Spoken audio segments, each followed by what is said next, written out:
ShinRobjira. Today we're going to be talking about the Bandai America Fusion Series Burning Godzilla figure. I didn't get this from anywhere because I got it from an anyone. Gamermania, formerly Devout Mothra follower, sent this lovely gentleman on over to me, and I couldn't be more thankful to you, my good sir. The Fusion Series has always been this mystical thing for me, and I've never owned them, so to finally have one truly means a lot, and I absolutely appreciate the donation. Now before I get started, I just want to say a couple of things because I know that some of these things are probably going to be popping up in the comment section. The base mold for Fusion Series Burning Godzilla is that of the same of V2 Burning Godzilla from Wave 9. V1 just had the straight tail, V2 has the curved tail. This guy comes to us from Wave 2 of the Fusion series, which featured him, Mothra Leo, and Godzilla 2000. Wave 1 featured 68, Mechagodzilla, and Gigan. And ironically, Gigan and Mechagodzilla are probably the hardest ones to find from this line. Oh, to own at least one full wave of the Fusion series. And one more thing, yes, I said Bandai America. Bandai Creation was apparently never the name of this said line. Doing my research, Wikizilla, I found out that the word creation was just placed under the Bandai logo for the first 5 waves of the line, so it's kind of obvious why people would think it was called Bandai Creation. But everything after Wave 5 would just feature Bandai and then Bandai.com. I've just started calling it Bandai America. You can call it whatever the heck you want to call it because unfortunately, this line just isn't active anymore and Bandai America is just importing stuff. And to think we had a King of the Monsters line and a Shin Godzilla line on the way from them. Bummer. But anyway, back to the review. So this lovely gentleman, when it comes to paint, really doesn't have a base coat as he is sculpted in this clear, very much more durable vinyl. The only major paint on this figure that you are going to find is going to be on the toes, on the claws, and on his goofy freaking face where it looks like he has a lazy eye. And, you know, teeth and tongue and all that. On the obvious burning patches over here, I think this would be considered paint, but I really don't know the story behind how this was applied. Was it an injection thing? Is it just a paint thing? I'm really not sure, so I'm just going to say that it's paint. That and the fact that it was painted on the exact same way as the base figure, which I have right here, and for the most part, okay, yeah, I might be wrong there. But I will also say that this is definitely a copperish red paint and not something that was just injected into the mold. It's cool because you can see that the painted parts are in the same areas, but they're of different shapes. I mean, it mainly just looks like they slimmed the paint down for the burning patches in most areas, but for the most part, everything's kind of in the same place. Look at Bandai America going the extra mile for their figures. Wish Bandai would do that. But anyway, here comes ShinRobjira, look at all of that detail. YouTube, I swear to God, if you claim me for that, you're Dunyan rings. That's also not a threat, I swear. Yes, it's of the same mold, but it was casted in a much more softer vinyl to give it that see-through translucent look, and it just looks awesome. Not a single detail is out of bound. And even though I'm really not a fan of the blood rust burning patches that they gave this guy, I really don't think it accentuates the burning Godzilla feel, it still does look good. And you can see some of those little glitter points in here that are actually red, which probably just further strengthens the fact that all the burning patches were painted on. He is one pretty translucent glitter boy. And you know, I'm really glad Bandai America didn't skimp out on it either. They went all out with this glitter motif. The fact that it's even present on the face is awesome. I don't know why it wouldn't have been present on the face, but I especially love it the most on the dorsal fins, man. Look at how cool that is. And yes, you will be getting glitter on Godzilla's back, not just on and in the dorsal fins. Again, Bandai going all out on these. Very, very nice. And yeah, that glitter's gonna be pretty much everywhere, from the tail to the feet, to the thighs, to the crotch, to the Godzilla titties, to the Godzilla digits and arms, to his neck, to his face. The glitter, the translucency, it is everywhere. I know it's probably not that surprising, but I am surprised that Bandai America even painted on the burning veins over here for the neck, something that is present on the other version. He's got them, and he's got them too. They're just a little bit more faint over here than on this one. Yes, it is a little unfortunate that the white glare on Godzilla's eye was painted in such a way where he kind of looks like he was struck on the head with a hammer, but that really doesn't bother me because the teeth were properly painted, the tongue was properly painted, the eyes still look good, albeit a bit big, cutesy, and cartoony, but the overall point and gimmick of the line still stands. It's translucent, it's got glitter, it's got alternate paint on it. Not bad. Now, in terms of paint and detail-wise, this guy's a full star. He looks awesome. It's just in terms of the paint. While I don't mind the wonky eye, he still has a wonky eye. I have to take a point off for that. I do feel that the burning patches probably should have been something a little bit more, you know, brighter. Yeah, I don't know how this foggy, murky color and a bright orange really would have gone together. And yes, they did have a Meltdown Godzilla planned for this line, but that got canceled, so why not release another version of this with some brighter paint on it? So paint is going to get half a star from me. Now, in terms of the gimmick, we still have to talk about that in full, so let's get back onto that. So gimmick-wise, the Fusion series boasted translucent vinyl, sparkly stuff, and a whole bunch of different paint. Yeah. And as you can see, he is very, very, very translucent, even in areas where he is going to be amassing a lot of different shape. And the cool thing is, if you look close enough, you can still see all of the glitter in there as well. And this translucent vinyl really does shine. I personally think with how translucent this is, it really does make up for the spotty, rusty blood color paint. I do wish the dorsal fins were a little bit more translucent, but for the most part, Bandai America said translucent, and look at that, we got a translucent Godzilla. So the gimmick by me personally is going to get a solid star as well. Let's move on over to Articulation. Now, since this is a Bandai America figure, you're going to get essentially the same thing that you got with the other figures. You're going to get it in the arms, you're going to get it in the legs and such, but the one area where you're not going to get it is going to be in the tail. My guess is simply because they used a softer vinyl, they decided to glue seal the tail in both parts just so it didn't fall out very easily. Now, some people might have considered this a setback for the Fusion series, but me personally, I'm glad that Bandai did this. Had they not have, the tails would have fallen off, and I feel like the line would have ended that much quicker had that happened, and I feel like it's something that they just would have done anyway. So, no points off for me in terms of Articulation. That's a solid star, bruh. I personally feel that these two figures together look so awesome, and even when compared to the 2003 Bandai Japan Burning Godzilla, I feel they hold their own. Different styles, different burning patches, this thing is awesome. Sure, the Bandai America line isn't the talk of the town that I think it really deserves to be these days, but that doesn't mean I can't go back and look at some of these figures and just think, holy God, these things were awesome. And just to add this, Drew actually said this to me, the Fusion series line was essentially just theater exclusives being sold off in stores, and I really wish they did more of these. I honestly would have killed to see a Fusion series destroy ya. But even with my small little setbacks that I had with the burning patches, I'd say this figure's pretty A1. And by A1, I mean 3.5 out of 4 stars. Yeah, the paint did drag it down a bit, but detail, articulation, and gimmick, perfect, awesome, everything that I needed it to be. And that, unfortunately, friends and neighbors, is that.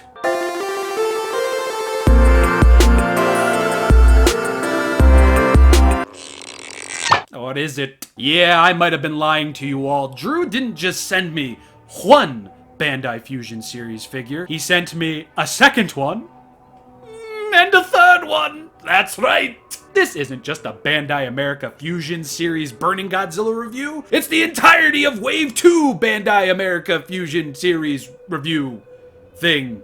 Let's get started. Canonically and by release date, since Mothra Leo, or Rainbow Mothra, came after Burning Godzilla, I say we'll talk about Mothra Leo first, and I have to do a bit of a spoileroo here. Mothra Leo / Rainbow Mothra is probably my favorite figure of the Fusion series line. Wave 2. Because just look at all the amazing paint and detail present on this figure. It's so good. And yes, Mothra Leo is the same color as nature's nectar. The transparent Baja color we've got going on here really does add to Mothra's spirit in this figure format, and you can even see my fingers on the other side of the wings here. So you already know the transparency is A1. But taking an even closer look, you can see all of the amazing little details that went into making this figure. It looks so very cool and very, very tropical as well when it comes to the paint. Bringing things a little bit closer here, you can see the outline of Mothra's wings, the fur / scales / whatever the hell you want to call it. It all just looks so cool, even though there's a bit of misplaced paint here. Yeah, they kind of went outside of the lines. Who taught you how to color, Bandai America? But I don't care, because it's really not that distracting. I mean, from far away, can you really, really, really see that?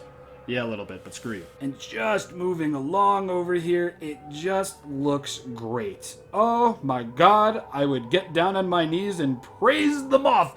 Hail Mothra! Because homeboy over here be looking fantastic. Now let's flip him over to the other side over here, and pretty much gonna get the same thing in terms of the wings over here, and bringing him a little bit forward this way. You can see the extra little dots on the forehead and on his little mandible beak moth mouth thing. Yeah, the paint does take a little bit of a backseat when it comes to the antennae and the face, but for the most part, I do feel what Bandai America was going for here is rightfully captured and such, and it looks pretty dang cool. And when it comes to the body over here, all of this is translucent, believe it or not, minus the legs. Well, the movable legs over here. And it looks fine. It looks great. It looks extremely similar to what we originally got with the first Rainbow Mothra figure from Bandai America. And just look at that. That's pretty. I don't care what you say. Mothra Leo's a pretty boy living on the west side. And I must say, the detail on the legs for the little toe claws thing look very, very nice on the movable legs as well. As does the fur detail on the tops of the wings. Can you really call that the top? I would call that the outer rim. So in terms of paint and detail, Mothra Leo, Rainbow Mothra, absolutely knocks it out of the park. What about articulation? So for those who don't know, the original Rainbow Mothra / Mothra Leo figure featured movable arms that can go all the way around, and it featured a movable head. Now, do you remember when I showed off Burning Godzilla's tail not being able to move? Yeah, that's Mothra's head this go around. Yeah, zero movement in the head, it seems and feels, but again, I feel like this was done to kind of foolproof these releases. Again, this is much more of a squishier, more malleable figure, and I feel like that head would have been popping off quite a lot, so I really can't take points off for that. And I really can't say I wish there was more, because what else would you even do with this? I want to give paint half a star, but just for that one thing, I don't think that's right. So paint's gonna get a full star, and articulation-wise, while limited, I'm still going to give that a full star as well, because we could have gotten nothing. Now let's take a look at that gimmick. Look at that. That is truly freaking awesome. Look at that. Even in the body and the head. That is Fusion Series. That is brilliance. That is style. That is class. This is Mothra Leo, aka Rainbow Mothra, and they be looking amazing. Look at that. That's a legendary shot right there. Favorite biases aside, I would definitely say that Mothra is the crowning achievement for the Wave 2 Fusion Series line. Great paint, fantastic detail, the glitter and the translucent vinyl looks amazing, and I really don't think I could have asked for something better. I mean, god dang, that is awesome. But we have one more figure left. Let's take a look. But wait, Rob, you stupid dummy. You forgot to compare Baja Blast Mothra Leo to the standard release Mothra Leo. Now, some of you may know that I don't have the standard Bandai America Mothra Rainbow Leo, Mothra Leo, Rain, but I do have the Bandai EX version, which I think is a proper stand-in, yeah? And here you go. Just look at those wings. Just different enough to be considered different figures, and just about the same to be considered the same figure as well. Although, I will say, I think my allegiance does lie in the Baja Blast Mothra Leo. I don't know. The Baja Blast base color definitely looks a lot better to me personally than the base color blue and white of the Bandai EX version. And yes, they are exactly the same size, just, you know, one's translucent. And apparently this one has different paint than the standard release. I don't know, I'm not sure. Oh, and just in case people didn't know, yeah, you could turn the head on the Bandai EX and probably the standard creation version. I wasn't making that up. I swear I know what I'm talking about at least half of the time. And just for the heck of it, here are my two Mothra Leos with my Bandai Movie Monster Series Mothra. It's the only other Mothra I could really compare this to, so yeah. Man, I absolutely just cannot stop looking at this thing. Oh, got some more misplaced paint there. Still my favorite, not changing my rating. Let's move on to Godzilla 2000. So yeah, Godzilla 2000's got that same murky tone as a base color like Burning Godzilla did, as you can see here, as per comparison. And it works for him, honestly. I do kind of wish Bandai America went off the beaten path with this figure and just made him like green. I think that would have looked a lot cooler than this, but I digress. fantastic detail all the way around, no matter where you look. And the glitter game on this glitter boy is truly something to write home about. I don't think you can really spot an area that could have used more glitter. Even this far away, he is just covered. Yet another pretty boy living on the east side. And unlike his burning brother, the eyes seem to be pretty much at the same angle here.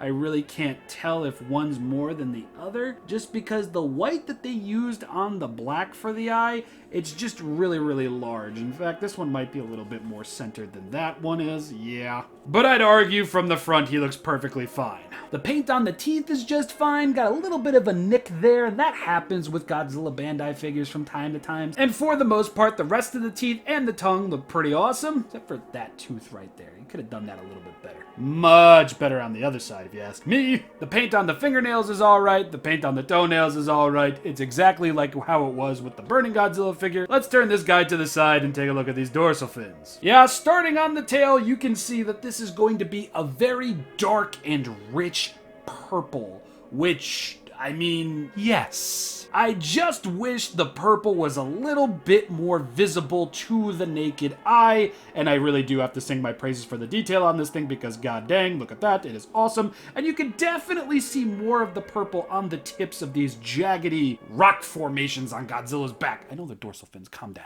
But I really do wish that more towards the center and the root of everything over here, that the purple was a little bit more on the vibrant side.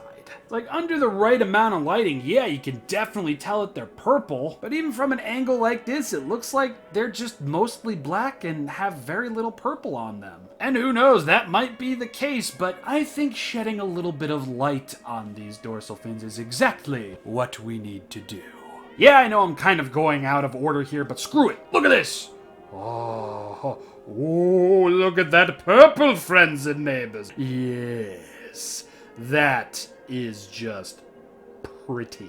Look at that. Oh my god. And just look at that. It's practically a completely different figure with all of this purple present. I just wish it was as noticeable on the back as it is on the tail. You take it to the back and you can just about barely see that it's even purple. You guys can't even see that. Like, you go from this to that, and it's practically nothing. But you know, you get it at a good angle like this, and oh yeah, you're going to see the massive amounts of purple on here. Again, I just wish it was a little bit more present. Definitely doesn't feel as present as I think it should, and I think maybe doing these up in a brighter purple really could have helped the figure's overall aesthetic. But for the most part though, every other part of Godzilla is very, very translucent. And that's pretty much what the Fusion series line was boasting. Alternate paint jobs, see-through figures, and glitter. Lots and lots of see-through vinyl and glitter. And I don't think I have to go above and beyond talking about the detail because the detail's fantastic. It always is. Even the crappiest of Bandai figures look amazing in terms of detail. And crappy is the exact opposite thing that I would call this figure. So detail is absolutely going to get another full star from me. The gimmick is going to get another full star from me. It's just the paint. Yet again, I do feel that a brighter purple really could have accomplished a lot more here, and I do think a different base color or a different base vinyl really would have helped this guy pop out a lot more, which is pretty ironic because this is the guy that was usually always sold out. For me, at least. At least I remember. Anyway, articulation. So like with Burning Godzilla and Mothra, nothing at the tail. I mean, yeah, it would be nice if you could move his tail. And nothing at the head, but there was really nothing at the head on the original figure anyway. This figure is just going to have all the way around motion at the legs over here, and he's going to be able to move his arms back and forth like so. Nothing crazy, nothing to write home about, but it's pretty much just like the original figure, so articulation, full star from me. Speaking of the original figure, here he is, and he's shorter? Ah, interesting. It might be how I have the legs. I'm not sure, really. I mean, I don't see how I could possibly make him look taller by the positioning of the legs any more than I already have him. And this guy is about as flat as I can possibly get him, so I guess the Fusion series version is just taller. I don't know, but looking together, these two are pretty awesome. I just really wasn't expecting the whole height difference thing. I mean, he do be looking pretty taller from the front as well. Maybe they just made his mold a little bit less hunched over so he'd be balanced out a bit more. Although his legs are a little on the crooked side, so maybe... Okay, yeah, that's a little bit... Oh, dear. Okay, yeah, you see? That... okay, he's not going to stay, but that's pretty much the same in comparison. But bleh, he won't stay, so maybe if I just get his legs back to normal over here. I guess just because of the vinyl, they have him in a certain way that'll have him looking a little bit taller than the original. And here we have Bandai America and Bandai Japan a-chillin' like homies. But anyway, that is the end of the review.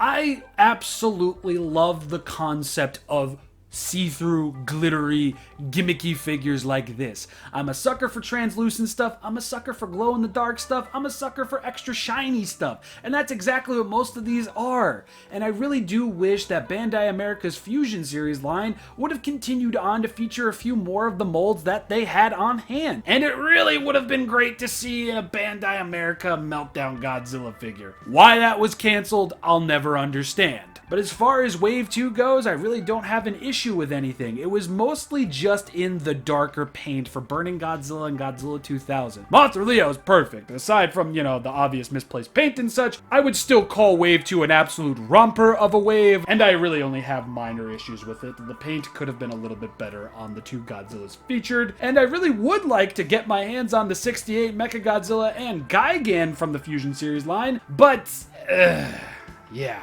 that.